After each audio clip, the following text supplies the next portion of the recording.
est bon, il s'est éduqué à être bon, il ne peut qu'être bon avec son épouse. Et là, il y a un autre hadith aussi, dans l'Authentique Muslim, où il dit khayrukum khayrukum li ahlih wa ana khayrukum li ahli. Le meilleur d'entre vous.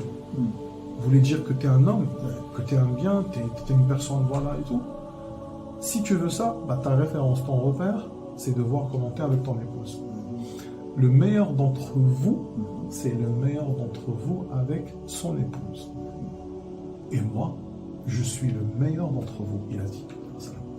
Et donc, si tu vois que ton épouse, elle est heureuse avec toi, elle est contente avec toi, il lui manque rien, alhamdoulilah, quand tu rentres au foyer, c'est un bonheur de t'avoir retrouvé. Quand tu pars, c'est les pleurs, c'est tu nous manques, c'est ceci. Bah, alhamdoulilah.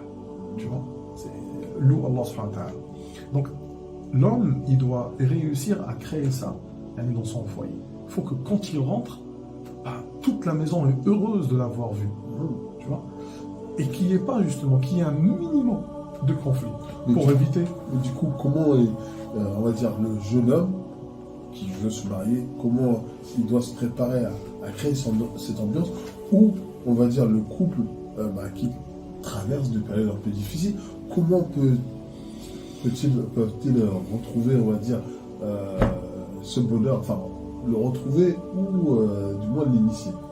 En fait, c'est où tu l'as ou tu l'as pas, comme toute chose. Et si tu l'as pas, tu dois être conscient et tu dois faire un travail. Tu dois t'éduquer. Et pour ça aussi, alhamdoulilah, comme tu sais, Abdelrahman, on coach les gens, on donne des conseils aussi pour accompagner les gens afin qu'ils puissent cultiver cela et que ça devienne ce qu'on appelle un jibilla, quelque chose d'acquis en eux et instinctif. On est obligé à un certain moment de faire des efforts. Mais à un certain moment, une fois on atteint un certain niveau, ça ne devient plus des efforts. Ça ne devient plus des efforts. Et du coup, on peut être comme ça d'une façon, comme on dit, instinctive.